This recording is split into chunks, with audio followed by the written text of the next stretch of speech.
YCP నాయకులు కొంతమంది media ముందుకొచ్చి ఇది ఈవీఎంల ట్యాంపరింగ్ వలన జరిగింది, ఈవీఎంలను ట్యాంపరింగ్ చేశారు అంటే కొంతమంది, ఒక నాయకుడు ఎవరో అన్నారు, చంద్రబాబు నాయుడు గారు అంటే ఎవరితోనో మాట్లాడి సింగపూర్లో ఉండి సింగపూర్ నుంచి ట్యాంపరింగ్ చేయించారు, అలా మార్చారు కాబట్టి వాళ్ళకి అనొచ్చే, ఎందుకంటే మేము ఇంత వెల్ఫేర్ చేసాం, ప్రజల గుండెల్లోకి చొచ్చుకొని వెళ్ళాం, అలాంటిది మాకు కాకుండా వాళ్ళకి ఎలాగా ప్రజలు వేస్తారు, ఎందుకంటే ప్రజలంతా మాతోనే ఉన్నారు అన్నట్టు కొన్ని విమర్శలు అయితే చేశారు. అంటే ఈవీఎంస్ ట్యాంపరింగ్కి సంబంధించి అలాంటి అవకాశాలు ఏమైనా ఉన్నాయా సార్? ఎందుకంటే ఈ దేశంలో ఓడిపోయిన ప్రతి నాయకులు కూడా ఈవీఎం గురించి మాట్లాడారు. అంటే వాళ్ళు గెలిచినప్పుడు ఈవీఎంలు బాగున్నాయి, ఓడిపోయినప్పుడు ఈవీఎంలు బాగులేవు అన్నవి చాలా మంది కామెంట్ చేశారు. 2019లో టీడీపీ నాయకులు కొంతమంది కూడా కామెంట్ చేసినట్టున్నారు. ఎందుకంటున్నానంటే జనరల్ గా ఓటమికి ప్రధానమైన కారణం చూపించడానికి ఈవీఎంల మీద కానీ ఈవీఎంల గురించి కూడా ఒక క్లారిటీ రావాలని చెప్పేసి అప్పుడు సుప్రీంకోర్టులో కూడా ఒక పిల్ వేయడం జరిగింది. ఆ తర్వాత సుప్రీంకోర్టు కూడా ఐ థింక్ ఎలక్షన్ కమిషన్ వారు కూడా వీరందరి పార్టీలను పిలిపించి మీరు ప్రూవ్ చేయండి అని చెప్పారు. కానీ ఎక్కడ కూడా ప్రూవ్ జరగలేదు, అందులో ఎవరు కూడా దాన్ని సూచించలేకపోయారు. కానీ ఏంటంటే ఇలాంటి అనుమానాలు వస్తుంటాయి సర్వసాధారణంగా. కాబట్టి ఈ అనుమానాలను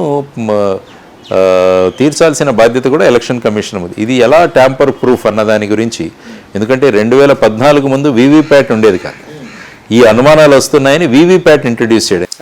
అంటే అంతకుముందు ఎలాగుందంటే ఈ బ్యాలెటింగ్ యూనిట్ ఉంటుంది, తర్వాత వచ్చేసి కంట్రోల్ యూనిట్ ఉండేది ఇంతకుముందు. కాబట్టి నేను నొక్కిన తర్వాత అక్కడికి పడిందని నేను అనుకుంటాను, కానీ ఈ నొక్కింది అక్కడికి ట్రాన్స్మిట్ అయిందా లేదా నాకు తెలియదు. అందుకనే వీవీప్యాట్ అన్నదాన్ని ఒకదాన్ని ఇంట్రడ్యూస్ చేసి స్లిప్ అనేది రావడం, మీకు ఒక 7 సెకండ్లు ఒక స్లిప్ కనపడుతుంది, ఆ తర్వాత అది డ్రాప్ అయిపోయింది.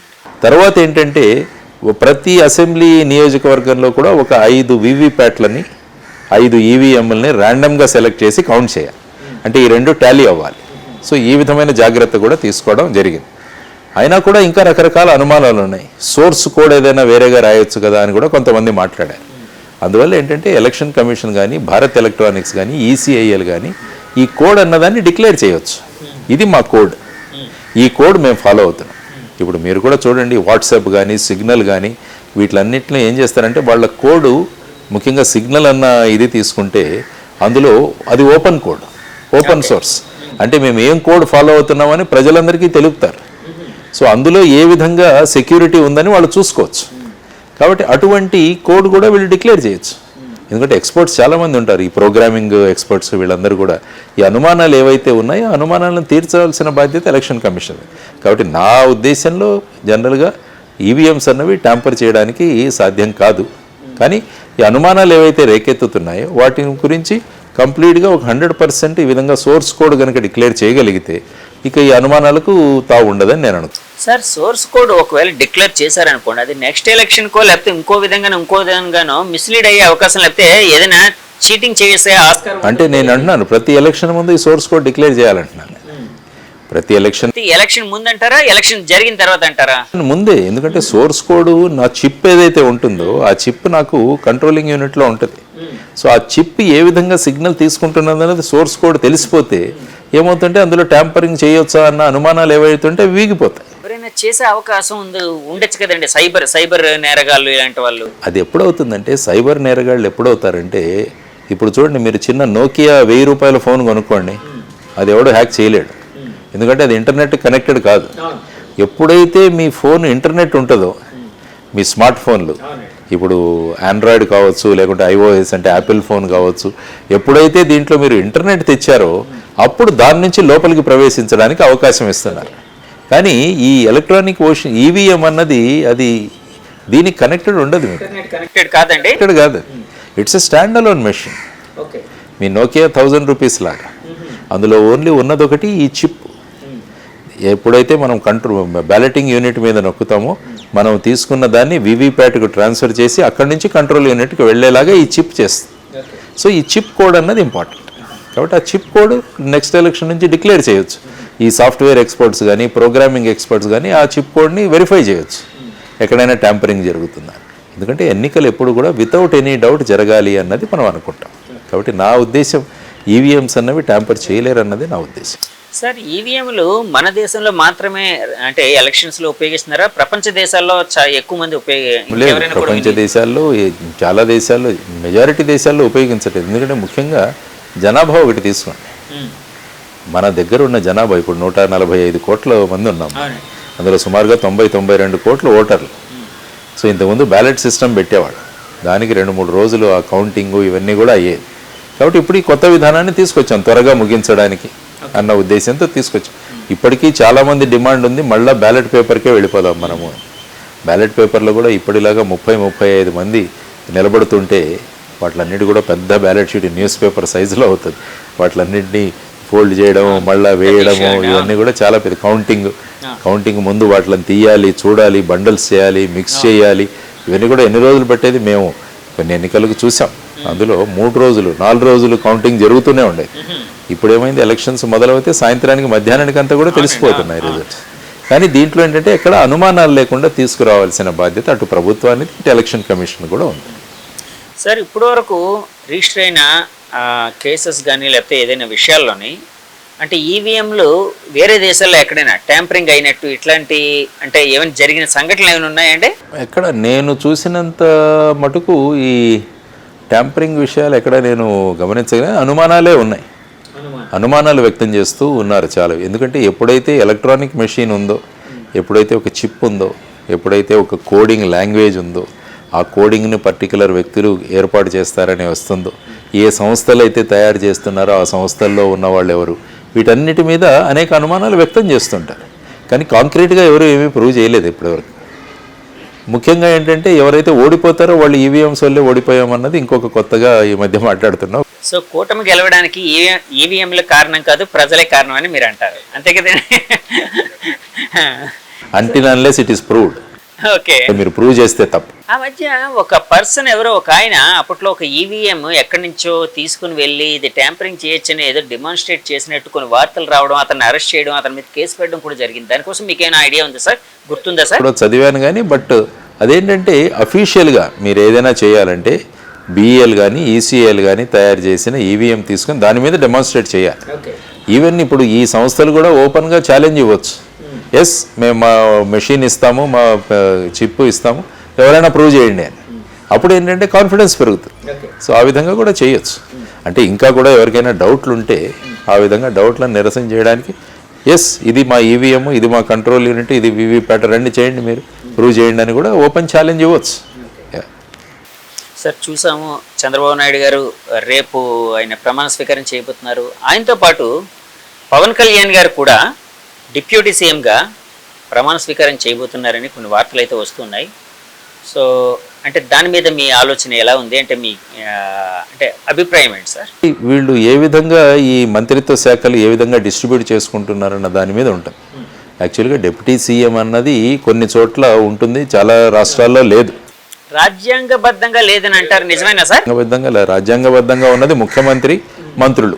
ఓకే. సో ఇప్పుడు చూసుకున్నా గత ప్రభుత్వం 5 డిప్యూటీ సీఎంలు. అవునండి, 5. తర్వాత మనం కేంద్రంలో చూసినా కూడా డిప్యూటీ ప్రైమ్ మినిస్టర్ కూడా ఉండేవారు. ఎల్కే అద్వానీ గారు కావచ్చు, వీళ్ళందరూ కూడా అప్పుడు ఉన్నారు. కాబట్టి ఈ విధమైన పోస్ట్. సో అందులో ఏంటంటే మంత్రికి ఉన్న తర్వాత ఏంటంటే డిప్యూటీ సీఎం, దానితో పాటు కొన్ని మంత్రిత్వ శాఖలు కూడా ఉంటాయి. ఓకే. అంటే వారికి ఏ మంత్రిత్వ శాఖలు కేటాయిస్తారు, అసలు ఫైనల్గా వీరిద్దరి మధ్య ఏం చర్చ జరిగింది, తర్వాత ఏ విధంగా మంత్రిత్వ శాఖలు ఎవరికి ఎన్ని డివైడ్ చేసుకోబోతున్నారు, ఇవన్నీ కూడా రేపు ప్రమాణ స్వీకారం తర్వాత వారు అనౌన్స్ చేస్తారు. ఏంటంటే సోషల్ మీడియాలో ఇవే స్పెక్యులేషన్లు రకరకాలుగా తిరుగుతున్నాయి. కాబట్టి ఒక రోజు ఆగితే తెలుస్తుంది మొత్తం మీద ఏ విధంగా మంత్రిత్వ శాఖలు ఎవరు ఏ మంత్రిత్వ శాఖ తీసుకోబోతున్నారు.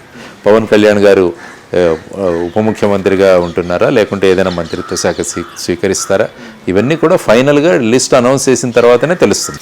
అంటే ఉప ముఖ్యమంత్రిగా ఉంటూ కూడా మంత్రిత్వ శాఖలు స్వీకరించే అవకాశం ఉందా సార్? ఉంది. ఉప ముఖ్యమంత్రి అయిన తర్వాత ఒక పోర్ట్ఫోలియో ఇవ్వాలి కదా, ఏదో ఒక శాఖని కేటాయించాలి, లేకపోతే కొన్ని శాఖలు. ముఖ్యమంత్రి తీసుకున్నా కూడా సర్వసాధారణ ఇప్పుడు ప్రైమ్ మినిస్టర్ తీసుకోండి, నరేంద్ర మోడీ గారు, సర్వసాధారణ పాలన, అటామిక్ ఎనర్జీ, ఇలాంటివి ఇంకా మిగతా ఎవరి దగ్గర లేని శాఖలన్నీ కూడా ముఖ్యమంత్రి దగ్గర ఉంటాయి. కాబట్టి ప్రతి ఒక్కరికి శాఖ ఉంటుంది. నేను ప్రధానమంత్రి అన్ని విషయాలు నా దగ్గర ఉంటాయన్నది కాదు, ప్రధానమంత్రి కూడా కొన్ని విషయాలు ఉంటాయి. ఆయన హీఈస్ ద టీమ్ కెప్టెన్. అలాగా సార్ జనరల్గా మన రాష్ట్రానికి వచ్చినప్పటికీ ఎంతోమంది ముఖ్యమంత్రులను మీరు పరిశీలించారు కాబట్టి అడుగుతున్నాను, వాళ్ళు ముఖ్యంగా ఎలాంటి శాఖలు వాళ్ళ దగ్గర ఉంచుకుంటారండి ముఖ్యమంత్రి గారు? జనరల్గా ఏంటంటే జనరల్ అడ్మినిస్ట్రేషన్ అంటే సర్వసాధారణ పరిపాలన, ఆ తర్వాత కొంతమంది హోమ్ వాళ్ళ దగ్గర పెట్టుకున్న వాళ్ళు ఉన్నారు, కొంతమంది ఫైనాన్స్ వాళ్ళ దగ్గర పెట్టుకున్నారు, ఆర్థిక శాఖ వాళ్ళ దగ్గర పెట్టుకున్నారు. తర్వాత వచ్చేసి కొంతమంది సినిమాటోగ్రఫీ ఇలాంటివి రకరకాలుగా ఉంచుకుంటారు. అంటే జనరల్ అడ్మినిస్ట్రేషన్ GAD అంటాం మనం. GAD జనరల్ అడ్మినిస్ట్రేషన్ డిపార్ట్మెంట్స్ ఇవి వాళ్ళ దగ్గర ఉంచుకుంటూ ఉంటారు. సో ఆ విధంగా ఇప్పుడు చూడాలి, ఒక్కొక్కరికి కొంతమంది అనుకుంటారు హోమ్ డిపార్ట్మెంట్ మన దగ్గర పెట్టుకుందాం, అంటే పోలీస్ యంత్రాంగం ఇవన్నీ కూడా మన దగ్గర ఉంటాయి. కొంతమందికి మేబీ వ్యవసాయం ఇష్టం ఉండొచ్చు, కాబట్టి అగ్రికల్చర్ మా దగ్గర పెట్టుకుంటాము అని అంటుంటారు. సో ఆ విధంగా ఇప్పుడు it depends on the CM ఏ విధమైన విషయాలు వాళ్ళ దగ్గర పెట్టుకుందామని అనుకుంటున్నారు, ఏ విధమైన విషయాలు మిగతా వాళ్ళకి ఇద్దామనుకుంటున్నారు దాని మీద ఆధారపడింది. బట్ సర్వసాధారణ పరిపాలన అన్నది జనరల్ అడ్మినిస్ట్రేషన్ అన్నది ముఖ్యమంత్రి దగ్గర జనరల్గా ఉంటుంది. ఆ తర్వాతే మిగతా శాఖలు కూడా ఎవరి దగ్గర లేని శాఖలు ఏవైనా ఉంటే అవి కూడా ఆ విషయాలన్నీ కూడా వీరు డిస్కస్ చేస్తారు. సార్, ఇందాక నేను ఒక వీడియో చూశాను. అంటే ఎన్డీఏ కూటమి తమ సభాధ్యక్షుడిగా తమ నాయకుడిగా చంద్రబాబు గారిని ఎన్నుకున్న ఇది యాక్చువల్గా ప్రతిపాదించింది పవన్ కళ్యాణ్ గారు. సో తర్వాత పురంధేశ్వరి గారు కూడా దానికి ఆమోదం బలపరిచారు. సో ఆ విధంగా చంద్రబాబు గారు ఎన్నికయ్యారు. వాళ్ళిద్దరూ తర్వాత కౌగిలించుకోవడం, వాళ్ళిద్దరి మధ్య ఇంటిమసీ ఇలాంటివన్నీ చూస్తూ ఉంటే అంటే మామూలు చూసినప్పుడు ఎలా అనిపిస్తుంది సార్? అంటే ఈ జోడీ ఎలా వెళ్ళబోతుంది, అంటే ఈ 5 ఏళ్ళలో ఏం చేయబోతుంది, వీళ్ళ ప్రయాణం సాఫీగా సాగే అవకాశం ఉందని అనిపిస్తుందా మీకు? డెఫినెట్గా ఇద్దరు కూడా రాష్ట్రం పట్ల అభిప్రాయము అభిమానం ఉన్నవాళ్ళు, రాష్ట్రాన్ని మంచి బాటలో తీసుకువెళ్ళాలి అన్న అభిప్రాయంతోనే వారు ఇద్దరు ఎన్నికల ముందే పొత్తు పెట్టుకోవడం జరిగింది. కొన్ని సమయాల్లో ఎన్నికల తర్వాత పొత్తు పెట్టుకుంటారు. అవునండి. కానీ ఇది ఎన్నికల ముందు నుంచి వచ్చిన పొత్తు కాబట్టి మొదటి నుంచే అవగాహనతో వెళుతున్నారు. కాబట్టి ఈ విధంగా కాకుండా రాష్ట్రాన్ని ఏ విధంగా ముందుకు తీసుకువెళ్ళాలి అన్నది, ఎందుకంటే ఆ పరిపాలన నుంచి ఈ పరిపాలనను అందరం కలిసి తీసుకొద్దామన్న నిర్ణయం తీసుకున్న వాళ్ళు ఖచ్చితంగా ఈ రాష్ట్రాన్ని ముందుకు తీసుకువెళుతున్నప్పుడు సామరస్యంతోనే, మంచి అభిప్రాయాలతోనే, మంచి చర్చలతోనే ముందుకు వెళుతుందని నేను అనుకుంటాను. అదే అనుకుందాం మనం, అదే జరగాలి కూడా. వాళ్ళిద్దరి మధ్య జోడీ ఆ ఇంటిమసీ కూడా బాండింగ్ కూడా కరెక్ట్ గా ఉన్నట్టు ఉందండి. అంటే చాలా చోట్ల వినిపిస్తుంది. అంటే తగ్గాల్సిన చోట ఇద్దరు తగ్గడానికి సిద్ధపడుతున్నారు. సో హితవు చాలా ముఖ్యం. తర్వాత కేంద్రంలో కూడా ఒక మంచి అవకాశం ఉంది మనకి. మనం అక్కడి నుంచి మనకు సంబంధించిన అనేక విషయాలను తెచ్చుకోవడానికి ఇది కూడా మంచి అదను. తర్వాత ఇంతకు ముందుగానే పవన్ కళ్యాణ్ గారికి అక్కడ మోడీ గారితో కానీ అమిత్ షా గారితో కానీ ఉన్న సాన్నిహిత్యం ఇవన్నీ కూడా రాష్ట్ర హితకు ఉపయోగపడతాయి. కాబట్టి ఈ విధంగా వాళ్ళ బాడీ లాంగ్వేజ్ కానీ మీరు అన్నట్టు వాళ్ళ ఆలోచనలు, ఇద్దరు ఏదైనా విషయంలో కావాలంటే తగ్గే విధానం, ఇవన్నీ కూడా మనకు స్పష్టంగా కనిపిస్తున్నాయి. ఇదే రాష్ట్రానికి కావాల్సింది. సార్, ఇప్పుడు మోదీ గారు అమిత్ షా గారు విషయంకి వచ్చినప్పటికీ యాక్చువల్గా పవన్ కళ్యాణ్ గారికి ఎక్కువ ఇంటిమసీ వాళ్ళతో ఉందా, అంటే ఎక్కువ ఫ్రెండ్షిప్ వాళ్ళతో ఉందా, లేకపోతే చంద్రబాబు గారికి ఎక్కువ ఇంటిమసీ ఫ్రెండ్షిప్ ఉంది అంటే ఏమని భావించవచ్చు? ఎందుకంటే ఏంటంటే 2019 ఎన్నికలు అయిన తర్వాత పవన్ కళ్యాణ్ గారు అప్పటి నుంచి భారతీయ జనతా పార్టీతో సఖ్యతగా ఉన్నారు. అప్పటి నుంచి కూడా మీరు చూసుకుంటే ఈవెన్ తెలంగాణ ఎన్నికల్లో కూడా మీరు చూస్తే జనసేన పార్టీ అక్కడ బీజేపీకి ప్రచారం కూడా చేసింది, అక్కడ జరిగింది. సో ఆ విధంగా ఆ విధమైన ఇంటిమసీ ఉంది. కానీ రాజకీయాల్లో ఏమవుతుందంటే ఈ వీళ్ళందరూ కూడా ఎన్నికల ముందే కలిశారు, అదొక మంచి విషయం. కాబట్టి ఎన్నికల ముందు కూడా కలిసేటప్పుడు కూడా కొన్ని విషయాలు ఆలోచించుంటారు. ఎన్నికల తర్వాత మనం ఎన్నికవుతే ఏ విధంగా మనం ముందుకు వెళ్ళాలన్నది అప్పటి నుంచి కూడా తీసుకుంటాం. సో అవన్నీ చూసుకుంటే అటు కేంద్రంలో కావచ్చు, ఇటు రాష్ట్రంలో కూడా కావచ్చు, సయోధ్యగా సఖ్యంగా ముందుకు వెళితే బ్రహ్మాండంగా మనం అభివృద్ధి సాధించగలం. ఇది చాలా క్రూషల్ ఈ 5 సంవత్సరాలు మన రాష్ట్రానికి. అంటే ఈ ఇద్దరిలో ఎవరికి ఎక్కువ సఖ్యత ఉందని భావించవచ్చండి వాళ్ళతోనే? ఎందుకంటే అక్కడ తీసుకుంటే మోడీ గారు ఈసారి మాట్లాడుతూ చంద్రబాబు గారి అనుభవం గురించి మాట్లాడారు. తర్వాత పవన్ కళ్యాణ్ గారి యొక్క ప్రభావం గురించి మాట్లాడారు. ఏ పవన్ అయ్యే ఏ తుఫాన్ అయ్యి అన్నారు ఆయన. అంటే ఒక జస్ట్ గాలి కాదు, ఇదొక తుఫాన్ అన్నట్టుగా మాట్లాడారు. అంటే ఆ విధంగా చూసుకుంటే అనుభవము, తర్వాత వచ్చేసి ప్రజలలో ఉన్న ప్రజాదరణ, ఈ రెండింటి కాంబినేషన్ అన్నట్టుగా ఆయన మాట్లాడారు. సో ఆ విధంగా it's a good combination. Okay sir, అంటే పవన్ గారితో కూడా మీరు పనిచేసి ఉన్నారు కాబట్టి అడుగుతూ ఉన్నానండి. చంద్రబాబు గారిని కూడా చూస్తున్నారు, చాలా కాలంగా చూస్తూ ఉన్నారు. వీళ్ళిద్దరు ఆలోచన ధోరణి అంటే ఏ విధంగా ఉండబోతుంది? పవన్ గారికి ఎలాంటి శాఖను కేటాయిస్తే బాగుంటుందని మీరు అనుకుంటున్నారు? అంటే ముఖ్యంగా ఏంటంటే మన రాష్ట్రానికి ప్రస్తుతం కావాల్సినది అభివృద్ధి, తర్వాత ఉపాధి. ఈ రెండు కూడా చాలా ముఖ్యమైన విషయాలు, అభివృద్ధి, ఉపాధి. సపోజ్ అభివృద్ధి ఈ రాష్ట్రం గురించి తీసుకుంటే మనం పెట్టుబడులను ఎలా ఆకర్షించగలము అన్నది చాలా ముఖ్యమైన విషయం. ఈ రాష్ట్రానికి పెట్టుబడులు ఆకర్షిస్తే రంగాలు ఏంటి అన్నవి కూడా మనం ఆలోచించాలి. మొట్టమొదటి రంగం మన రాష్ట్రానికి చూసుకుంటే మీరు టూరిజం అన్నది చాలా పొటెన్షియల్ ఉంది మనకి. టూరిజం చిన్న చిన్న రాష్ట్రాలు కేరళ కానీ గోవా కానీ ఇటువంటి రాష్ట్రాలు టూరిజం ద్వారా బ్రహ్మాండంగా వాళ్ళు ఆర్థికంగా బలోపేతం అవుతున్నారు వాళ్ళు. కానీ మన రాష్ట్రం 974 కిలోమీటర్ల తీర ప్రాంతం ఉన్న రాష్ట్రం టూరిజంలో అంత ముందుకు వెళ్ళలేదు. కేరళ టూరిజం గురించి మాట్లాడతారు, గోవా టూరిజం గురించి మాట్లాడతారు, కానీ ఏపీ టూరిజం గురించి ఎక్కడ మనం విన్నట్టు లేదు. కాబట్టి టూరిజంలో ఉన్న పొటెన్షియల్ని మనం ఎక్స్ప్లాయిట్ చేయాలి. అది అనుకున్నప్పుడు ఏమవుతుందంటే ఇక్కడ అనేక టూరిజం పొటెన్షియల్ మనకు బాగుంది. సో అదొక రంగం మనకు ఉంటుంది. తర్వాత ఉపాధిని పెంచాలంటే ఎంఎస్ఎంఈ రంగం చాలా ముఖ్యం. Micro small medium enterprises, food processing, ఇవన్నీ కూడా ప్రధానంగా మనం తీసుకోవాల్సిన అంశం. వీటిలో ఏమవుతుందంటే ఉపాధి కల్పించవచ్చు. ఫర్ ఎగ్జాంపుల్ మీరు అగ్రికల్చర్, ఎందుకంటే ఆంధ్రప్రదేశ్ ముఖ్యంగా వ్యవసాయ ప్రాధాన్య రాష్ట్రం.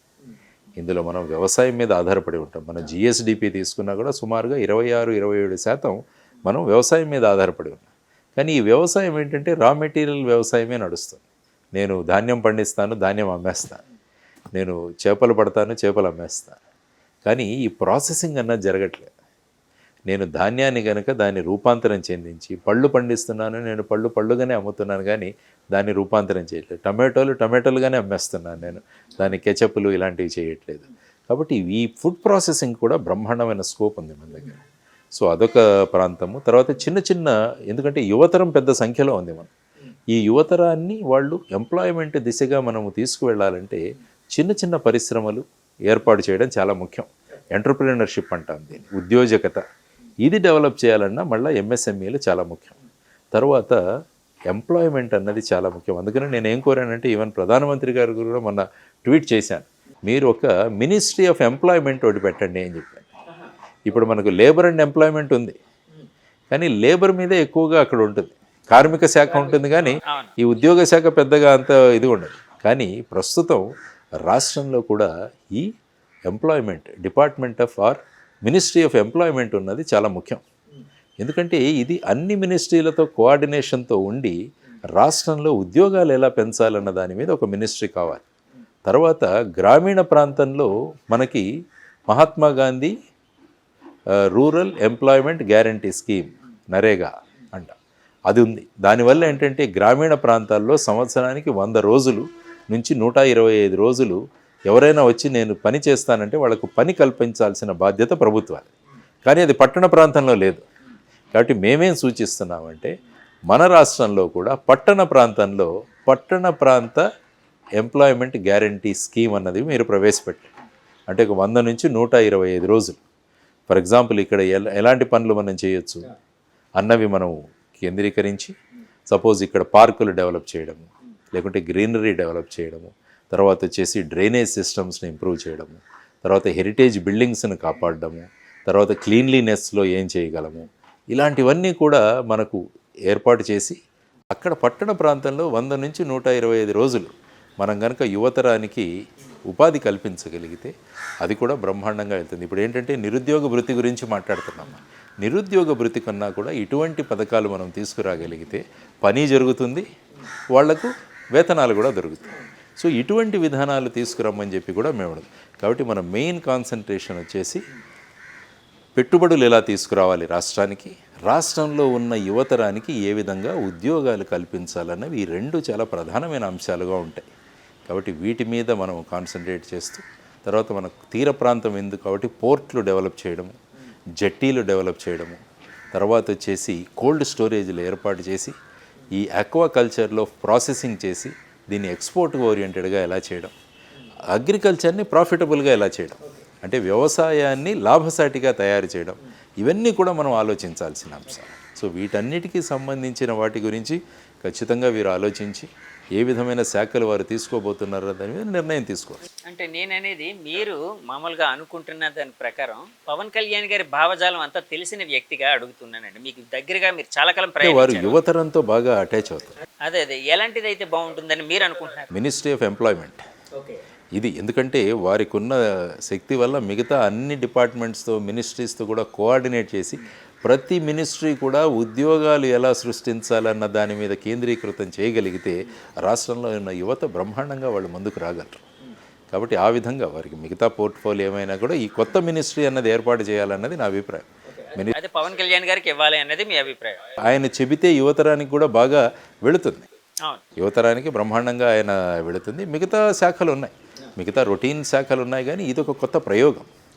ఈ ప్రయోగాలు చేయాలి. తర్వాత రాష్ట్రానికి కావాల్సింది కూడా అది, అంటే పెట్టుబడులు ఆకర్షించడం, టూరిజం డెవలప్ చేయడము, ఆ తర్వాత వచ్చేసి అగ్రికల్చర్లో ఫుడ్ ప్రాసెసింగ్ డెవలప్ చేయడం, ఎంఎస్ఎంఈలు పెట్టుకోవడం, తర్వాత పట్టణ ప్రాంత ఎంప్లాయ్మెంట్ గ్యారంటీ స్కీమ్ తీసుకురావడం, యువతరానికి పెద్దపెట్టున వేతనాలు కల్పించడం. సో ఇవన్నీ కూడా చేయాల్సిన అంశాలు. కాబట్టి వీటన్నిటి గురించి వారికి ఆలోచనలు ఉంటాయి డెఫినెట్గా. సో దాని గురించి ఒక యోగ్యమైన నిర్ణయం తీసుకుంటారు. కానీ వారు ఎక్కడున్నా కూడా ఆ మంత్రిత్వ శాఖను బ్రహ్మాండంగా ముందుకు తీసుకువెళ్తారని నేను అనుకుంటాను. సార్ 2014 నుంచి 19 వరకు మీరు పరిపాలన, అంటే టీడీపీ కూటమి పరిపాలన, అంటే అప్పుడు కూడా ఎన్డీఏనే కాబట్టి అడుగుతున్నాను. అప్పుడు జనసేన వాళ్ళు డైరెక్ట్గా ఇన్వాల్వ్ అవ్వలేదు, ప్రభుత్వంలో చేరలేదు. బీజేపీ వాళ్ళు అయితే చేరారు, బీజేపీ టీడీపీ వాళ్ళు. సో ఇప్పుడైతే ముగ్గురు చేరుతూ ఉన్నారు. ఇప్పుడు మనకున్న సమాచారం ప్రకారం మొత్తం ముగ్గురు అందులో చేరబోతున్నారు. సో అంటే లోకేష్ గారు అప్పట్లో ఐటీ సెక్టర్ని తీసుకున్నారు, ఐటీ మంత్రిత్వ శాఖను ఆయన తీసుకుని దానికి తగ్గట్టు కొంత పట్టణాభివృద్ధి కూడా అనుకో అవునండి. రూరల్ డెవలప్మెంట్ ఏదో 2 ఉండేవి ఆయన దగ్గర.